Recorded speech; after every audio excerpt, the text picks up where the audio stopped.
any time my priority switches from being in conversation with source and my soul to being liked or Yeah. getting it right for other people, I have lost access to my magic.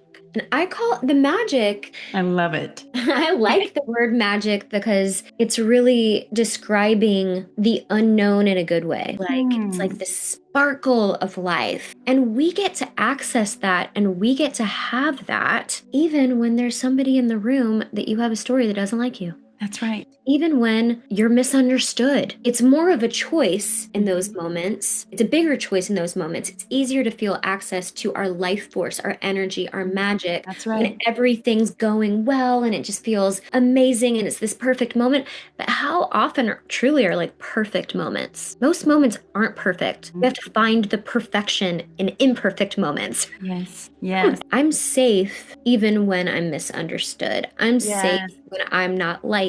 Because Yeah. if the game that I'm playing in life is to be liked and to be understood at all times, I won't create much of value. I won't. And I love how honest you are because that's called being human. And that right there is the essence of the silver lining. And that is what the magic is. It's being all inclusive and fully integrated, embodied in our wholeness. That's the gig.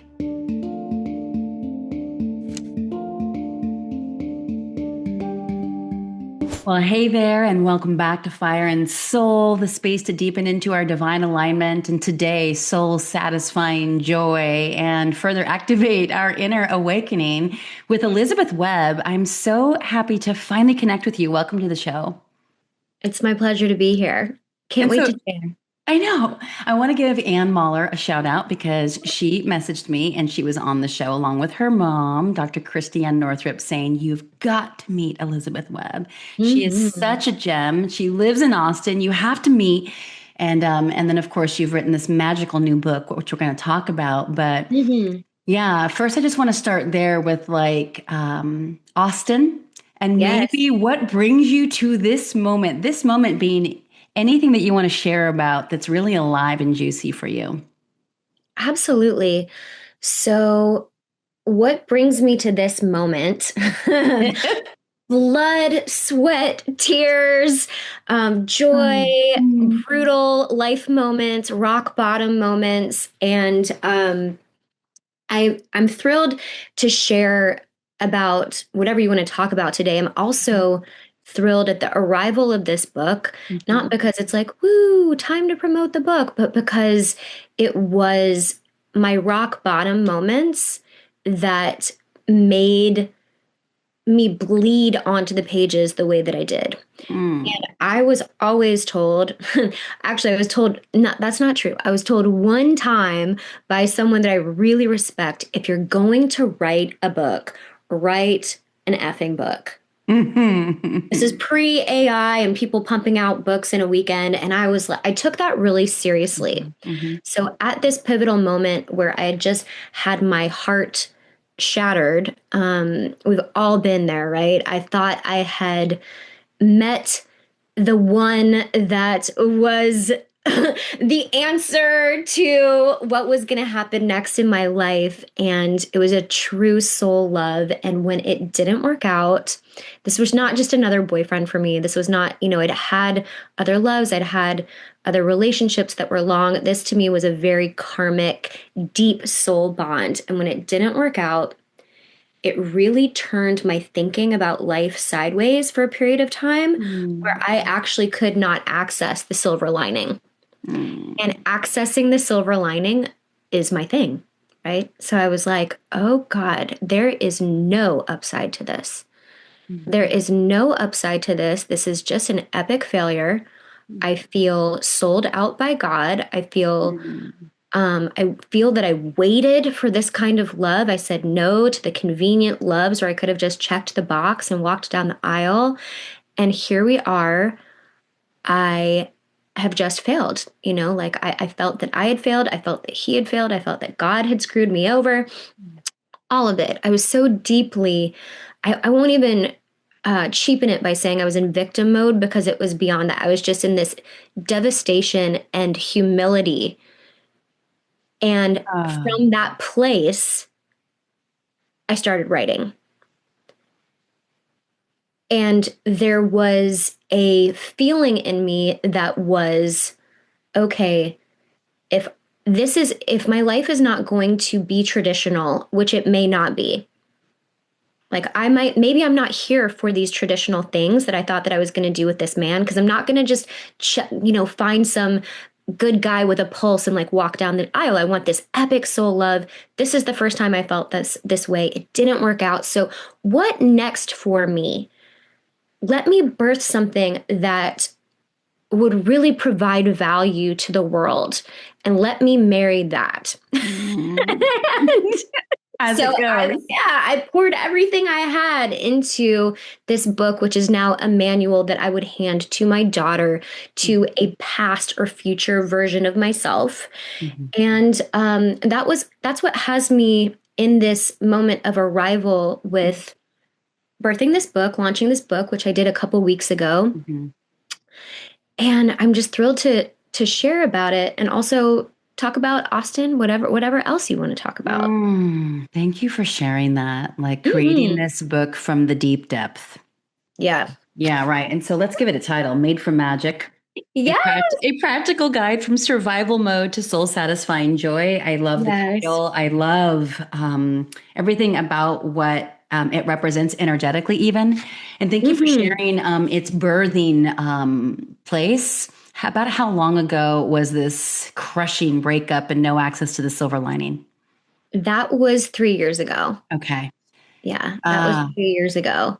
In a moment of, gosh, I felt so helpless. I felt so helpless. And I was like, how shall I channel this pain into something beautiful that I can be proud of? yeah. And as my heart healed, Hmm. I kept writing and I kept refining. And it's really not a breakup book. It's one chapter about getting your heart demolished, right? Which everyone Which cracked your brings that heart feeling. wide open, which is Yes, the yes, depth of the honesty. And you mentioned earlier the humility, right? And yes. so that's what people are hungry for. That's why there's such a resonance. And so I rarely ever invite my listeners, like, please go get this now. But this is one that will be very supportive to each person's journey, no matter where they are. Oh yeah. Um, yeah, you talked about arriving into Austin 4 years ago. I think that was even before we hit record. And so this breakup was 3 years ago. You also talked about the first year. Oh, this makes sense. Okay, I'm connecting. Yeah. You The talked about the math is first year. mathing. Yes, the math is mathing. Right. You talked about the first year in Mhm. Austin as being very initiatory. Yes. And I had heard that and I went through it, and my listeners have been front row center to it as well. But so how does this play into that for you? And how would you describe what it's like to come into Austin? And because I know you have a lot of reverence for Austin, and now 4 years later, like, this is it. Ew. This is the magic. This is the embodied, silver lining. But back then it wasn't. And I'm just coming out of that Hmm. portal, and I'm starting to get a deep sense, a felt sense awareness of, like, oh, this place is magic. Yes. But it wasn't that way in the first year. No, it wasn't that way at all. So I arrived, as you mentioned, 4 years ago, And and from where, Elizabeth? I was in Virginia right Okay. before that. I was in Virginia, and I was moving into a long distance relationship with this love of mine. He had a lot of resistance to coming to Austin with me, even though that was part of our agreement of what he said he was going to do. So he had a lot of resistance about coming. So I eventually decided to come by myself. And I did that because he still is based in my hometown, Virginia. And I've wanted to leave that place since I was born. Like, I was out of the womb and I was like, when can we leave? There's nothing going on. There's nothing here for me. I feel trapped. I don't like this. I didn't feel resonance. I never felt satisfied there. Mhm. So the only real invitation to be with him was to Mm. create a life there. We started in this long distance thing anyway. Our relationship evolved into that. So when I moved to Austin, it wasn't this empowered life move. It really felt like, gosh, I thought that I was going to be moving here with the love of my life. And here I am FaceTiming him and Mm. planning trips away from here. That doesn't feel like I'm investing here. And also, Austin was in a different moment. We were just coming out of the lockdowns. And although it was quite free here, more free than other places, because there was still live music and dancing, and there was even dancing with masks on when that was a thing. So there was a lot of motion here, even during the lockdowns. It still wasn't fully back. So Austin was a little bit depressed still in a way. It was a little bit depressed, suppressed. It wasn't fully popping. And I was a little bit depressed and suppressed. And there was intensity. My God, the things that happened that year. So I showed up not fully empowered, not magnetic, really licking my wounds and feeling humbled that the love of my life would not move to be with me. And I was making that mean a lot of things, Mhm. not just that it was a him thing, but like he doesn't love me enough or all of this. So I was like dealing with that internally. And then right as I was about to launch my first ever course, which I'd slaved over and I was so excited about it, I got hacked. Mm. I got hacked and my Instagram went down, my Facebook went down, my website went down, my email went down. So I'm about to launch Mm. and everything goes down. And I Mm. got wiped essentially online and it was a cyber hit. So that Mm. happened. And then also something that I don't usually talk about, but we're on it. There was there was some stalking issues. There was like a cyber stalking, and then there was someone also separately in person, someone that was following me around. And I Mm. broke my lease. I moved across town. So I was feeling so deeply unsafe and vulnerable and Mhm. unprotected. My man was in another state. I Mm. hadn't formed my friend group yet. Mm. So I was really like, what the hell have I done moving here? Mhm. And I'm too vulnerable. I don't have my support system. All this stuff is happening. And had I had all the money in the world at that time, I probably would have bounced out. Mm. Mm. That's a lot. I, yeah, I probably would have been like, this isn't worth it. There's a vortex of energy here. It's not working in my favor. The intensity is too much. And I might have just moved somewhere that felt easier or lighter or ran from it all, thinking Mhm. that it was Austin.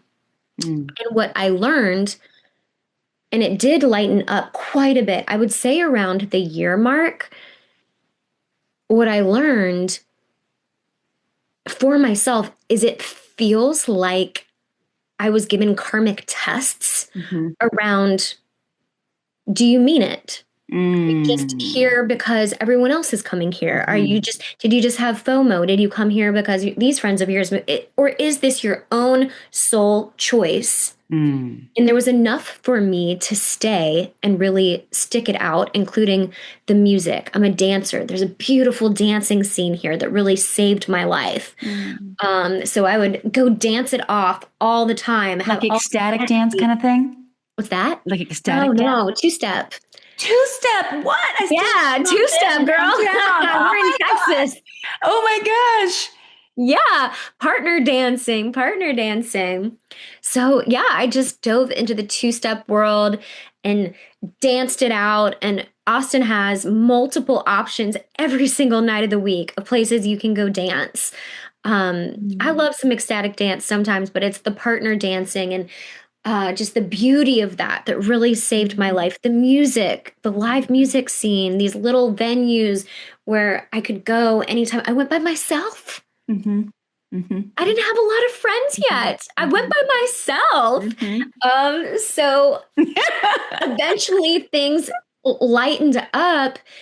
And then my Dharma started really getting activated here. I started meeting the right people. I started meeting friends that were soul sisters, true soul sisters. I Mm. started just meeting people that opened the right doors. And, just 2 nights ago, I was somewhere dancing, and the guy who's done all of these like Star Wars, audiobooks, I believe, was like, I want to do your audiobook and let me give you an epic deal on it because you're a dancer and I know you. And I was like, Oh, wow. so it's things like that happening all the time now. The miracles just really flow. Yeah. And there's such opportunity in the Mhm. sense that, in New York City, you can feel the aliveness in the air, and it feels like anything could happen at any time. But a lot of it's not good stuff that could happen. Anything could happen at any time, good or bad. Mm, mm. And Austin to me feels mostly like anything could happen in a good way. And that's how it feels, the flow that I'm in now, the channel that I'm on with Austin now. We are in a healthy, beautiful relationship. You in Austin, yeah. Oh, I yeah. feel I feel the same way. It actually shifted for me in June. And it was at a birthday, I had a tea ceremony in the backyard with all the women, 8 of them, who had invited me into their hearts in the year, almost a year that I had lived here. And then that group, and none of them knew each other except for 2 women, we realized in that tea ceremony, we all really like each other. And so that became this whole Michelle, you had to move here in order for us to find one another. Meanwhile, the 3 years that I was receiving the call to move to Austin from 21 through the beginning of middle of 24, it was move to Austin. Your community is waiting for you. So it's just so incredible. But I couldn't leave LA, which is where I lived, until I loved it so much I could stay. That was like a deep peace for me because I got Mm. so mad during the lockdowns and so sad, and I had so much grief and fear and all of that. And so I was like, I have to move. And then it turned into you can't leave until you could stay, so that I could just Oh, leave to with the not come, love. to not move from a place of pain and running Hmm. away. Yeah, yeah, That is yeah, smart. I yeah, didn't do right. that. Well, I mean, no, that was just my own personal journey because never in a million years did I ever think that I wouldn't live in Los Angeles or have a place there. I thought I would always have my little pied a terre in Santa Monica and then like some fancy bougie ranch in, maybe Austin or Jackson, Wyoming or Colorado or, and Mhm. honestly, that's still on the vibration board. I mean, it's still around. But you talk about the initiatory portal and thank you for sharing that story because when I was here for just maybe a month, my friend Victor had said to me, "Oh, your dog was almost stolen. You shattered your Achilles tendon. You got into a car accident, and like nothing's going right. Like, welcome to Austin. You're in the initiation." I'm like, "Initiation," and he was like, "Yeah." Everyone that comes here is put through the initiation for the first 6 months to a year. And it Yeah. was right about a year where things started to open up, but it's really now really moving. And I'm like, oh, the synchronizations, the magic, the Mhm, mhm. connections, even us. Like ever since Anne connected us, and now we're following each other on social. I was like, we have all these amazing humans in common. Yeah. How did we not know each other? And Wow. there's all these different worlds. So I just assumed maybe you were part of the ecstatic dance world. But no, this makes sense. Of course, you're into the partner dancing. Yeah.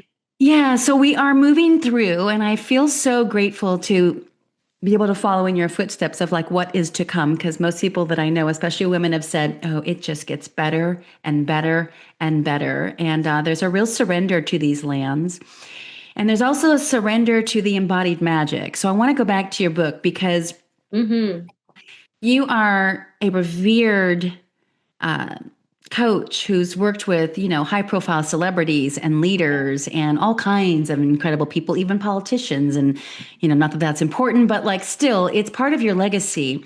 Yeah. And yet you met some of the deepest trauma and violence and pain even as a young woman. And so I'd love to Hmm. know the moment, because even going back, how you shifted from out of what we were born with, that you talk about in the opening of your book, this magic and this purity, this aliveness that we're born with. And then something shifts. And so Right. I'd love to know that moment that shifted for you where it was not about the magic anymore. And it turned into more of that sort of, survival mode. And then we're going to weave back into basically an arc. Kind of like this conversation might become a companion guide for the book. Okay. Ooh, okay. It just came to me. I'm down. I'm down. So it sounds like your question is around where I lost access to the magic or where that happened. Yeah. Hmm. I would say it's happened several times in my life. And the first time that I really recall it was around 11 years old. Mm, So, of course, there's also the initial going to school of being like 5 years old, right? Like, I was a very intense and spiritual, like, toddler. mm, And my parents met in yoga and meditation class, and this is going to sound a bit cult-like, but the leader of their meditation school said to my mom, like, we want to take Elizabeth and basically like groom her from an early age because we see her leading this school and ultimately like this movement that they were a part of. My mom was like, you can't take my child and start training her. She's 3. And they were like, you can have another. And she was like, what? wow. No. So that didn't happen. But just to speak to the fact that I was saying really profound spiritual things and Mm, speaking like a little adult when I was about 3 years old. And then mhm, when I went to kindergarten, I wasn't homeschooled or anything like that. I went to just a normal kindergarten. It became more about social and it became more about being liked and being approved of by my teachers and like interacting with the world in that way. And I've noticed that anytime my priority switches mm, from being in conversation with source and my soul to being liked or yeah. getting it right for other people, I have lost access to my magic. And Mm, there's been multiple times that that's happened throughout my life, little girl and then 11 years old, like the movement from being a little girl into viewed as a young woman, sprouting little boobs and getting my first bras and all that stuff and like wanting to be liked by boys, n- not access to the magic, mhm, not access to the magic. And I went from running for school president and like doing all of these things when I still kind of identified as a little girl and I wasn't mm, switching into this young teenager. mhm. When switching into the young teenager, I lost access to my magic because I wanted to be liked so badly. And it became about popularity and it became about the external validation versus what I wanted Mhm, or how I could serve. mhm, mm. And I've just noticed that even today, if I'm out socializing and I notice myself doing anything that feels somehow performative or there's something that's coming back of like a old way of being, which usually that happens for me. If it happens rarely, but if I'm feeling misunderstood or not liked or invisible somehow, I can start contorting a bit and then I'm like, "Ooh, nope, not that. We're not playing that." So I catch it really quickly, but anytime I'm contorting myself to be someone else's version of whatever I think they're going to like, it's not magical. There's nothing Okay. magical about that. It's So there's performative. there is something so beautiful about where you're going with this, and I want to take a moment to pause and open this up because Mm. this is where we've been hanging out on the Fire and Soul podcast for a while now. And it's how do we notice those moments because they're so subtle, and especially as we've built more resilience and more capacity, right, to know Mhm. ourselves, to attune to ourselves, to catch it, those moments when we're, oh, mask is on, I'm feeling performative because I want this person to like me, or I want this post to get X amount of engagement, and it's Mhm. always there, right? And it's just what relationship do we have with it? So, what are some of the ways in which you have learned to receive these signals in the way that your body's communicating to you that this is happening? Let's pause and take a moment to notice. Sure. So I'll give you an example from last night. Okay, cool. So last night I went to a birthday party and it was super fun. This guy requested that we all wear onesies. We did. And I have, for context, I have so many incredible friends in Austin, male and female. So many soul connections, people that I trust, my ride or dies, people that I dance with, have Mm. fun with, play with, that would do anything for me. And there's a very small percentage of those of people in Austin in the social scene that just I don't resonate with. And there's one particular woman that I have had a misunderstanding with. She never gave me an opportunity to explain. There was kind of like a conversation that was misinterpreted, and she just went, sudden death. No, not my friend. Sudden And death. Mm. sudden death, yeah. And her small inner circle of maybe like two people, two, three people, two, well, don't say hello. They don't greet. They ice. They don't Mm. make eye contact. There's not been an opportunity for repair. Mm. So if one of them is in the room, I notice that my demeanor can change. Mhm. Mhm. And that's where I catch myself. Mhm. So last night, there was one of the inner circle in the room. She used to say hello. Nothing's occurred between her and I, but she's now on team, whatever, right? Mhm. So she doesn't greet, she doesn't say hello, she doesn't make eye contact.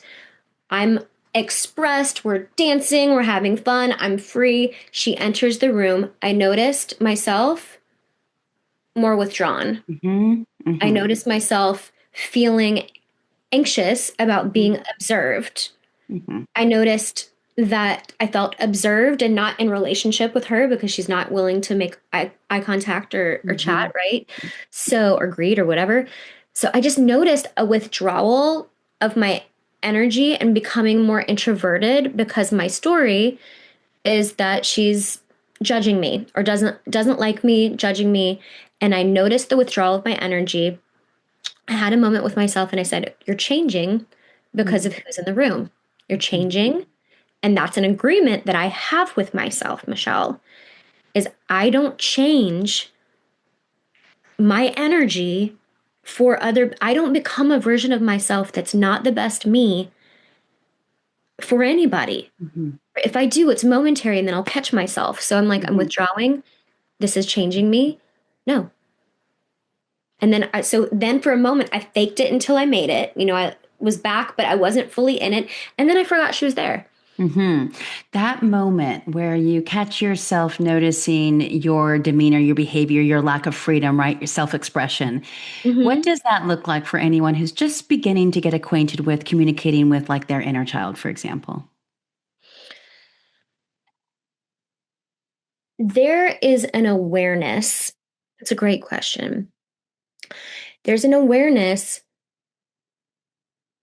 that we just need to choose to tune into and ask the question instead of sort of just like being tossed around emotionally and being like, oh, and then my night was ruined. Mhm. Like that could have been my story. Mhm. There was a moment, and I'll just take you back into the moment where I felt snubbed. I was like, oh gosh, how did this high school dynamic find me? This is so. And then I was like, I'm changing, I'm withdrawing. I had a moment where I was like, do I just leave? I've Mhm. already had a really good night. Mhm. Like, do I just leave? And then I was like, no. Then my story will be I was uncomfortable. I felt the discomfort and I threw the towel in instead of rising to this challenge, this test of can I be my full self, my full expression, even when I feel this not a friend, not someone who's not an ally in the room. Let Mhm. me like explore this. So Mhm. I'm there with it, right? But it just requires you to notice when your energy shifts, Mhm.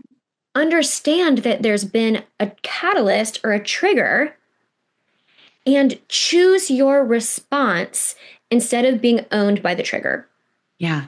Beautifully said. right?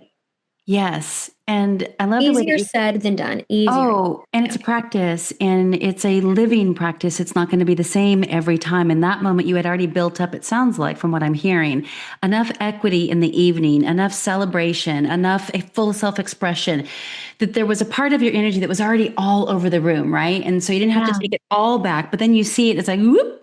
And we have these trauma responses that are way younger than high school, right? It's like 2, 3 years old. It was happening in our environment.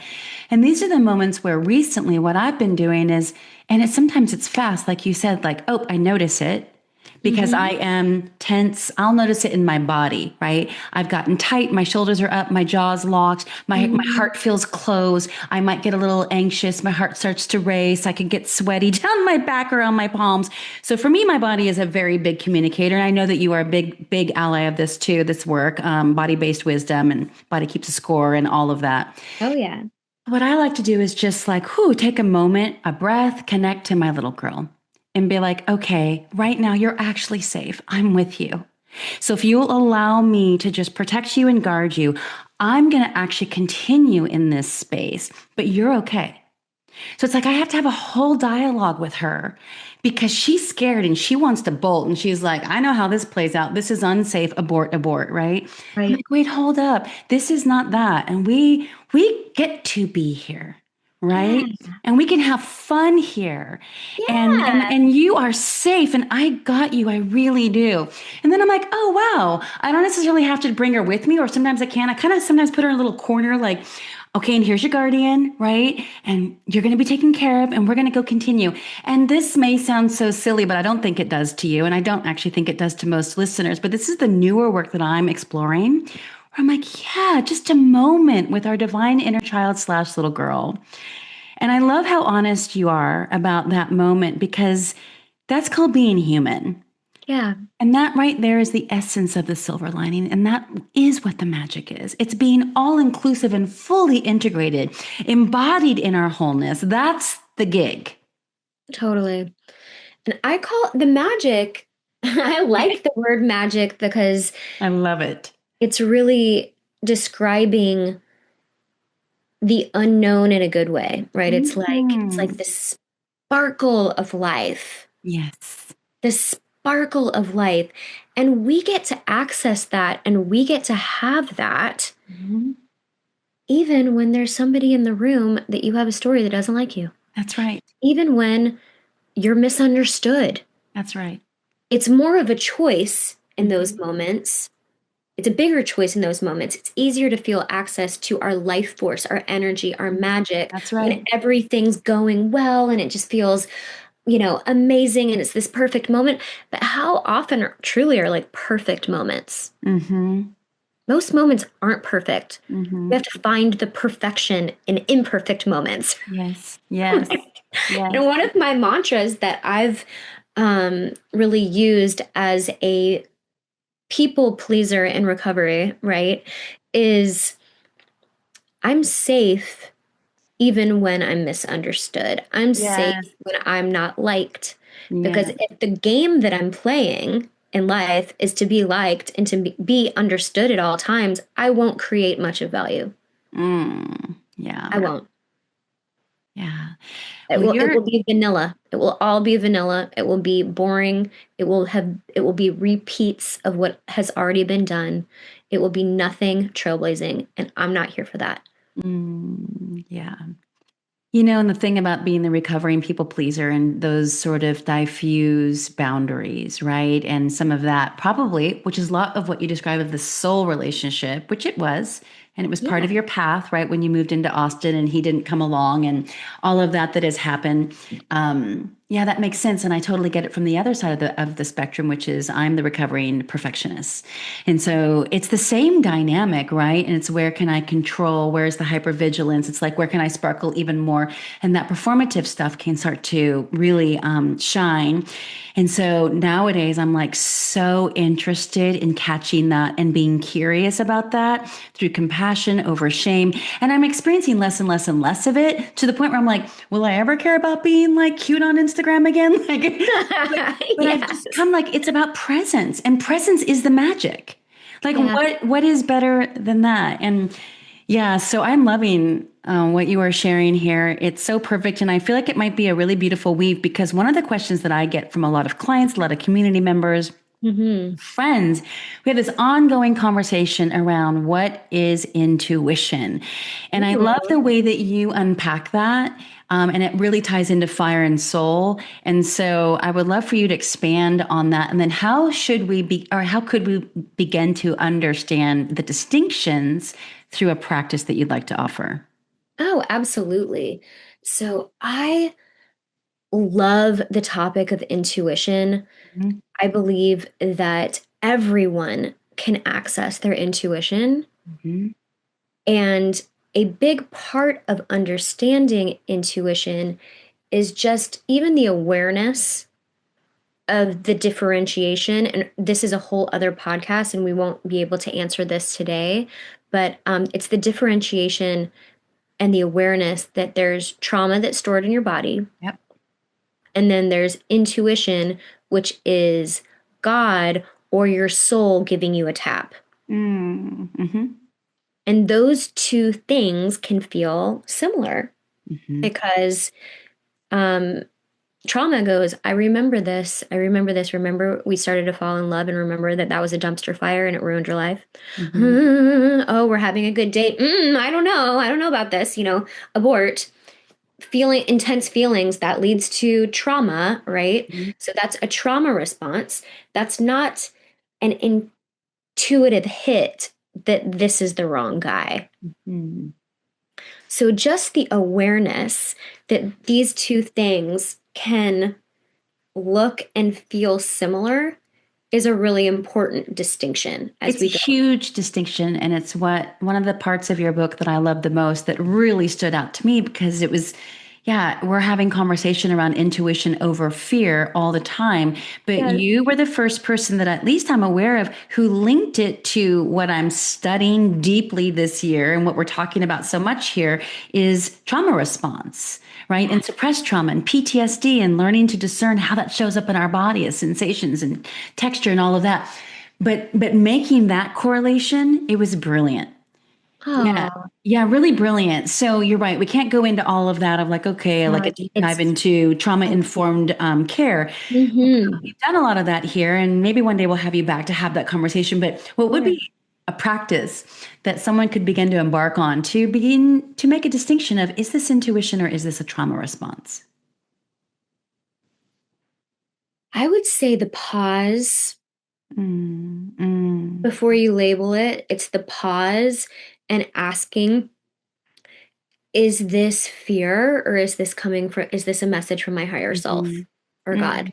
mm, And where's this message coming from? Is it coming from my belly and touching that place on your body? Okay, so say yeah. you walk into a room and you go, I shouldn't be here.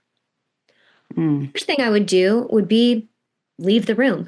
mhm, And yeah, I would have you actually leave the room just in case your intuition is talking to you. And then outside of that room, I would have you ask yourself, do a body scan mm, and see, where is that feeling living? Which part mhm, is it in my heart? Is it in my solar plexus? Is it in my throat? And then I would get very quiet, put your hands there, and say, is this a message from God or my higher self? Or is this a fear response based on something that is familiar to me? mhm. And it's possible that you may be too activated to tell. Yep. That's possible. Yeah. So in that case, I would have you, if it's a message that's a warning message, heed the warning. And it sounds like a question that you're already asking your listeners, and that these topics that you're diving into about trauma, I would say, please, please, please let me double tap on that and just do the trauma work. As much trauma as you can clear from your system, the more access you will have to clean, intuitive messages. And it Totally. really is the people that have suffered the most severe traumatic events that have the most natural access to their intuition once they do the clearing. Yeah, and you know what's wild is that I really resonate with what you just said, although I look back at my life and there is no way on paper like I had a traumatic upbringing, right? Like just it Okay. just didn't happen. However, doesn't mean that it doesn't feel that way. because of karmic stuff and ancestral wounds and and all of that, and that's big, and that's the part that I'm getting really present to, and just how utterly unsafe and uncomfortable I felt from the moment that I was born. And I think a lot of people can You felt really. unsafe from the moment you were born? Yes. Well, and also my birth was really traumatic, and I was ripped from my mother's arms and put in an incubator. And so that was just traumatic, right? For the first few days of my Okay. life, bright, sterile lights in a hospital and thinking I'd caused harm. And so I've definitely done deep, deep work. Oh, And this year, my work has taken me all the way into attachment science, somatic wisdom, trauma informed care. Like, I love it. But what I'm noticing, to your point, is the deeper I go, the freer that I become.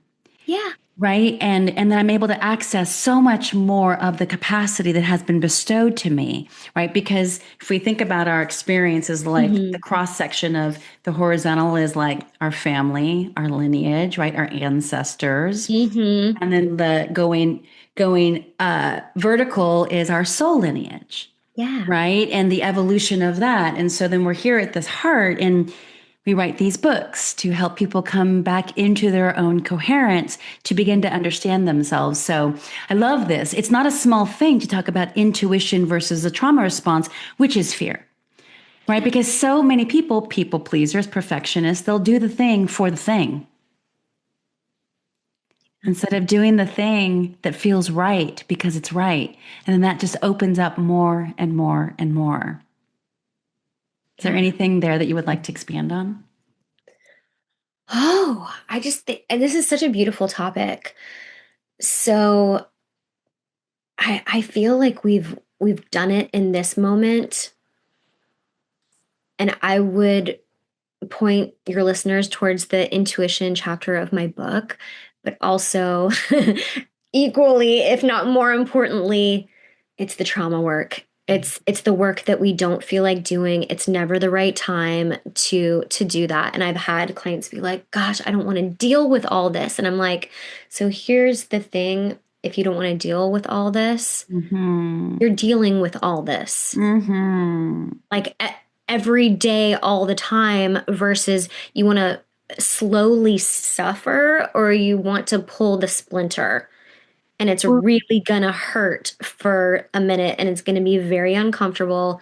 And then the wound actually gets to heal and you get to walk normally and skip around and dance and feel free. That's absolutely right. And build the resilience so that you have a far larger capacity to be with the next thing on your path, because it will show up. Yeah. Yeah, beautifully said. This actually brings us into a next part of your book that I want to talk about. It's kind of weaving two different chapters, but you talk about choice, you talk about untethering. And so I Yes. want to weave the two because it really dovetails nicely to what we were just talking about, like this. Ooh, I don't know if I Mhm. want to take the lid off that pot. Taking radical self responsibility versus the dangerous tipping point of self blame. Oh, yeah. Yeah. So, can you talk to that? Because I think so many of us are afraid to kind of look at what's here or what was there. And we can go into a shame cycle instead Hmm. of like, how could I look at this with curiosity and be empowered by this, which is a huge part of what you teach. It's how you guide, it's part of your magic. Yeah. Yeah. So, if there's anything there that you're kind of picking up as a question. Okay. So it sounds like what we need to hit on is how do you take radical responsibility without taking on the radical shame that could go along with that? Yeah. That's beautiful. So the answer to that is it's choice. Yeah. Shame is feeling like you did the wrong thing Mhm. and you're going to put yourself in a jail cell and flog yourself for doing the wrong thing, which is actually continuing to do the wrong thing. Hmm. I am the shame, right? I Yeah. am that. I am the shame. Yeah. I am owned by this, that I did this wrong thing. This defines me. The ruminating, I really get it because no one has done a shame spiral more nasty than I have in the past. Mhm. I've Mhm. I've done some really, really nasty shame spirals because I've also made some epic mistakes, Mhm. right? So the empowerment comes through making new agreements with yourself and then keeping them. Mhm. Mhm. Say you lied. Say you cheated. Mhm. Say you stole. Say you had an addiction issue. Say you did say. Like I've heard it all. I've done half of it, and I've definitely heard it all. I've heard it all. Um, so it's making a new agreement with yourself about what integrity is in this area, Mm.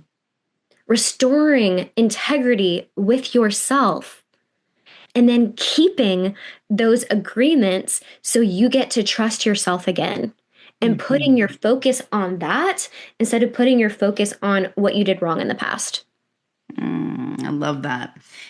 Yeah, it's really key. And do you have any part of how you guide, or perhaps I might have even missed it in the book, around going back and making amends, so to speak, or taking, being accountable, but with another person, whether they are alive or not, but like writing something out, going through a closing ceremony? I'm thinking of something that I recently did, and it was so helpful because it was time to put it to bed.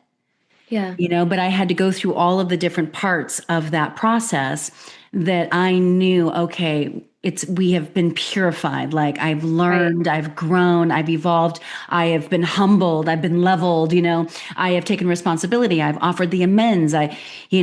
and so I wrote it all out, and then I burned it and I gave it to the earth, and just Yes. buried it in the earth, and then I just let the earth hold me. And it's like, we're done here. Right. And it was so complete and so powerful. And I'm just curious if you either do that or have heard of that, or what you might want to add to that. Oh, sure. I feel like making amends is a really powerful practice, Mm-hmm. and it is an option to make amends in the 3D realm with that person Mm-hmm. or with that thing or that place or whatever it is. I once went with a client to her home where um, she'd had an affair, right? It was a vacation home in another state, and she'd had an affair, and she associated different pieces of furniture in different rooms with different conversations, different things that she was holding shame with. And she had already done what she could in the physical realm. Mm-hmm. But we went and we cleared each item, we cleared each room, and she got to touch those objects and cry and really go like, I forgive myself. Mm-hmm. I forgive myself. So it was a an opportunity to face the shame, feel the pain of it, and then feel the relief on the other side. There's I love that. there's so many different rituals that Mm-hmm. can be done around alchemizing whatever it is that needs to be alchemized. It Mm-hmm. really depends on the situation. And I do believe in amends. Also, know that we're not in control of what other people do. Right? Like, we might say, please forgive me. And they might say, No. never contact me again. Yeah. I will hold this grudge until the day I die. Yep. And they might, and Like, that's part they of might their say path. that. Right. Yeah. Right. And like the person that you were talking about earlier, it's like that may be dense forever.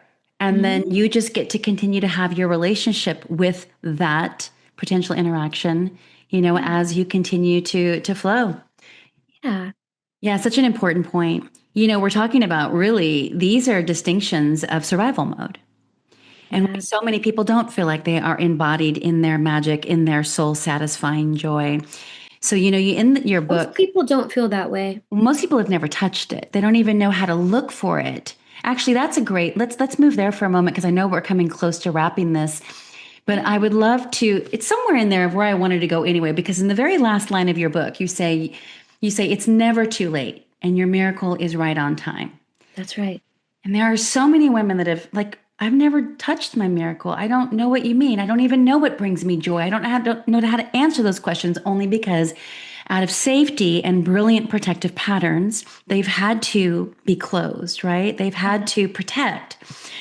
But for someone who is getting really curious about Mm-hmm. how to begin to experience a little bit more magic and joy, what would you say is a good place to start if they're pretty convinced it's too late for them? Oh, wow. Okay, so I want to touch on the the quote from the book that you just shared. Mm.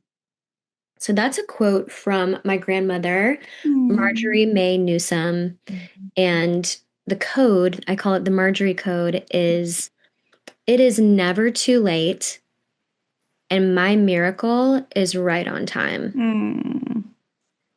And your miracle is actually orbiting, right? It's not so far away. It's these little windows, these pockets of possibility are orbiting around us Mhm. all the time. Mhm. And I would say that the it's too late thing is so loud in our society. Yeah.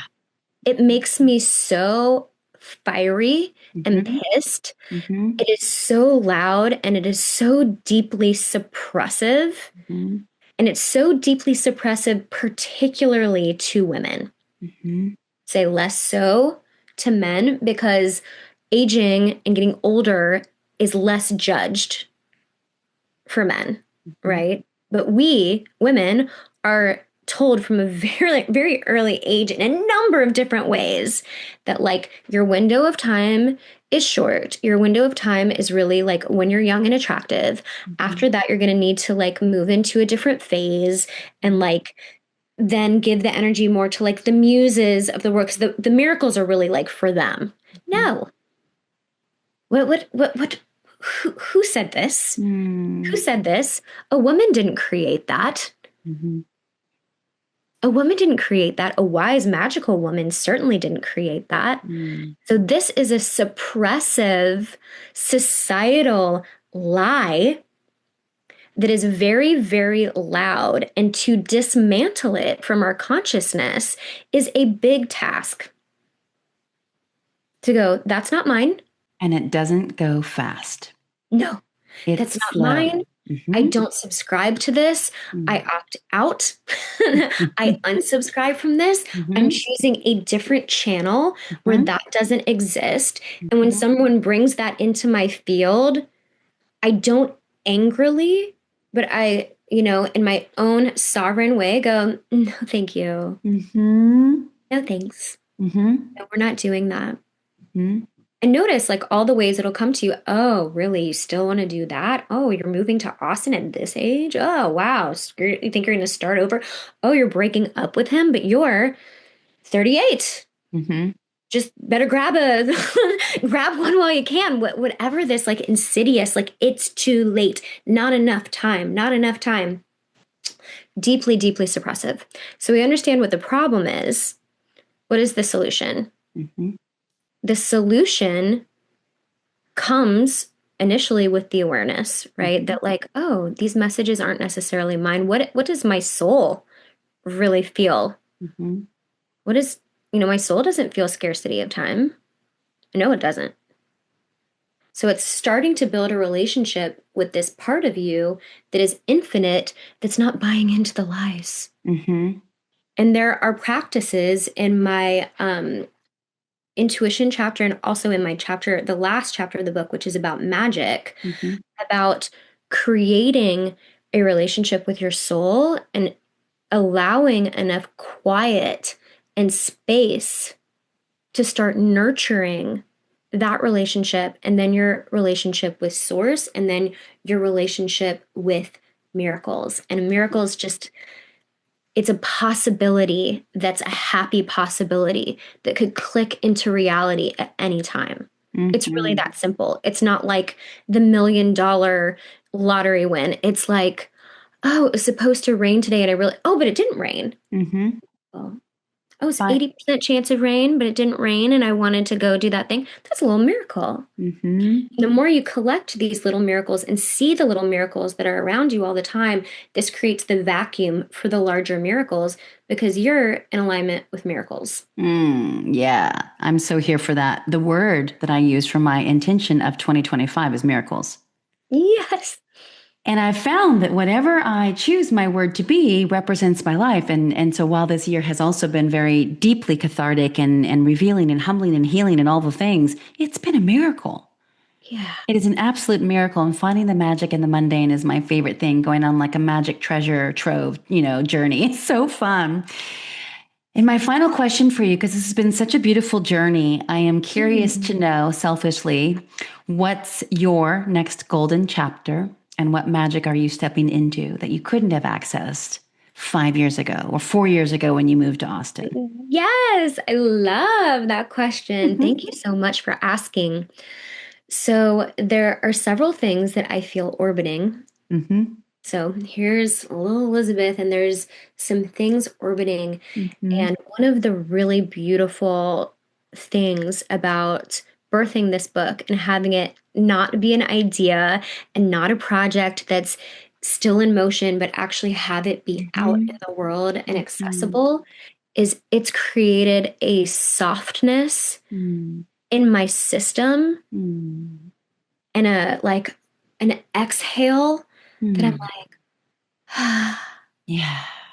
oh, that got to live. And I did Mm-hmm. that and now it's accessible and it worked. And it's not, there I had some doom thinking around like, will I even make it to the book launch? I'd had so many tests with completing this that it's out and it's alive. That's created this softness in my system and I feel love orbiting Mm-hmm. me. I do. It doesn't feel like, oh, one day far away. It feels like, ooh, it's like right there and right there. It's Mm-hmm. so in my field. Mm. So I feel love in my field orbiting me and I'm very excited also to have these conversations and to be teaching women also in person. So I'm Mhm. doing some speaking appearances and some group work in Austin and online. And to be in these magical conversations just feels like so much more of what I want to be doing rather than wordsmithing behind closed doors on the book, right? So I just feel the aliveness back in my system Mhm. and love Mm. teaching in person and online. And I'll be doing some television. It feels like Mm. television is next in terms of like guest appearances and doing spots chatting about things like this. That feels like it's next. And just savoring life more. I had Mhm. a lot of intensity and like intensity around the launch, and now it feels like I'm open Mm. in all the right ways, and I'm really open to what God has for me that I have no idea. It's better Mhm. than my plan. It's always better than my plan. So It's silver I'm lining, curious about the unknown as well. which is where the magic is. Hmm. Yeah. Oh, thank you for sharing that. Where's the best place for people to learn more about you and stay connected? Oh, yes. Thanks for asking. So, Um, the book again is called Made for Magic. It is currently on Amazon. You can go and grab one, or you can go to madeformagicbook.com and there you can get the first chapter for free and Mm. check it out, see it if it's your cup of tea. The first chapter is so full of goodies that Mm. even if you just got that, that would be amazing. And I send out little love letters to my readers that I call love beams. They have just Mhm. teachings, what's up in my life, and then the teaching messages that are coming through that are practical. I send those out every couple weeks. So you can sign up for my love beam list and you will get those. And on Instagram and my website, it's Positively Elizabeth everywhere. But I would say the main takeaway, if this moved you, is to go to madeformagicbook.com and get that free chapter. And dive in and start feeling it wake you up in all the right ways. That's what it's there for. Yeah, it's so beautiful. Thank you for that. I love the love beams. Yeah, love I beams. call Who them love wants a notes. newsletter? Yeah, no one does a newsletter. I call mine a little love letter, but I also say all the time, I'm beaming love to you. So it's just very Oh, similar, like love beams. That's so love beam. cute. Yeah, love beams. Yeah, you're so full of sugar snaps. It's like you are definitely a sprite. You're like just a Prairie spark creature. of sunshine. Yeah, the sun must be your star lineage. I mean, it's yeah, that's mine. And you're significantly younger than I am, but it's just so beautiful to see, just where you are in your life and all of this sparkle Mhm. and magic all around you. And I feel it too. It just has a different type of a hue at this point. And but it's so Hmm. important that we find each other and strengthen and fortify, right, as women, wherever we are on our paths. So I just want to say thank you for birthing your baby into the world. It's touching Yeah, a lot of lives, and I'm most grateful that we've connected. And I'll make sure to link everything in the resources. Any final words? Anything you wish you'd been asked? absolutely not. I feel Mhm. like your questions were perfect, and I really feel honored to be able to share my light with you and bless you and bless your life and your work. You are a gift to the planet, and I'm so happy you were born. Mm. I will receive. Thank you. Hmm. Shem. Mm.